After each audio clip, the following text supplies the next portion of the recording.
Why are you alive?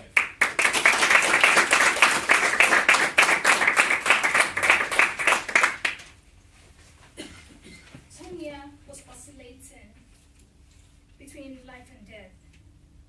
She had a few minutes, or maybe a few weeks. She was hungry and cold, and it was getting really cold. She decided to just do this one more time. She walked out of the door to try and see if she would see someone to help her. As she was walking, she came across another friend whom she'd met a long time ago. Her name was Ashiwaya. And she asked Ashiwaya if she could help her. And Ashiwaya said, I'm also as poor as you are, but I can do the little that I can. Ashiwaya was living under less than $1 a day. But she spoke to a couple of neighbors who also were living on less than $1 a day. They will take from the food that was just enough from their families and take just a handful and put in a nylon bag. They did that every day. At the end of the week, they took the bags, put them together, and were able to give it to Tonya. And this was how she was able to survive. By just this little sacrifice that her friend was able to make. This gave Ashiwaya a reason to leave. She had a reason to leave because she was able to save someone else's life. The Toastmaster, fellow Toastmasters, and guests, my name is Adeola Babatunde from Delta Afrique Toastmasters in Nigeria. And I bring you this topic, why are you alive? Why are you alive today? Is this somebody who is living because you are alive? Is this someone whose life is better because you are alive? Or are you only alive to go to work? We all wake up early in the morning. We get ready for work. We go to work. Perhaps we do 8 hours, maybe some 10. And then we get back home, have a nice dinner, watch some TV maybe if you like TV like me, and then you're back to bed. You wake up in the morning only to do it again. Sometimes we do not know it, but we are only alive to go to work. We're only alive to get a paycheck. You might not even think about it, but sometimes that is all you do. You're in traffic because you want to get to work. You're sleeping early because you want to be strong enough to be at work in the morning. But there's so much more that you can be alive for. You can be alive to love and to give. There's so many people who do not have the opportunities that we have. If you are in Toastmasters today, sitting here, listening to the sound of my voice, you are privileged. You do not live on less than $1 a day. You might wonder, how much do I earn? Or how much can I give? If you have $1, if you're making more than $1, you have enough to give. Look at the example I gave at first. How much did she have? She was equally as poor, but she was able to give from the little that she had to meet someone else's need. There was also a guy in Sierra Leone who was an orphan at the age of 3 years old.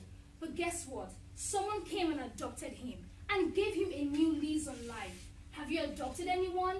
Or maybe that's too much for you. You cannot adopt anyone, but you can donate to an adoption agency. Perhaps make someone's life better. Or you might say, oh, but it costs so much. Oh, I'm trying to meet my needs, the water bills, all the bills I have to pay. Guess what? There's so many places where you can just donate.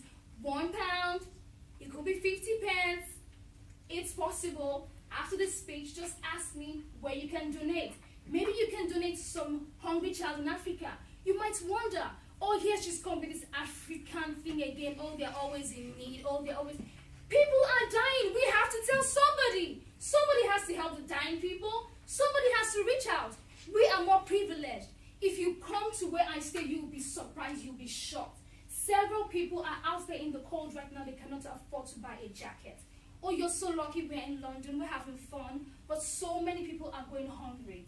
And just the little £1 that you can give is going to make a whole difference. Yes, you might wonder, why are all these people, why didn't they take care of themselves? Where are their parents? But guess what? Not everybody had parents who are as good as ours. Not everybody has parents who are in Toastmasters.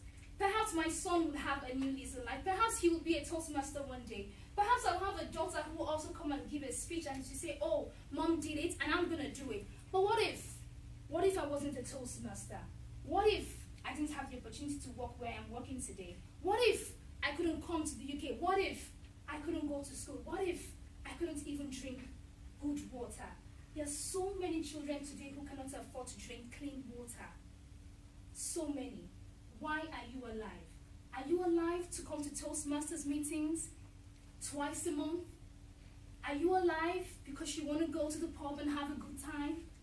Are you alive because you want to be the timekeeper in Toastmasters, for example?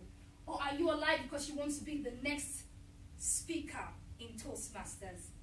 There's so many other reasons to be alive. There's so many other people who need the love that you can give. Oh, I know someone, she has a business, and the only thing her business does is giving hugs. Yes, it's $1 an hour for a hug. And that hug goes a long way. It's to tell you, I care. I care about you. My arms are there to hold you. There are certain things that we can give if only we look inwards and we can discover another reason to be alive. Fellow Toastmasters, my question to you today is, why are you alive? I want you to think about it. And if you have no other reason other than to go to work, I'm here to tell you that there are so many other people whose lives depend on you, on your £1, on your 50 pence. Just help someone today. The Toastmaster.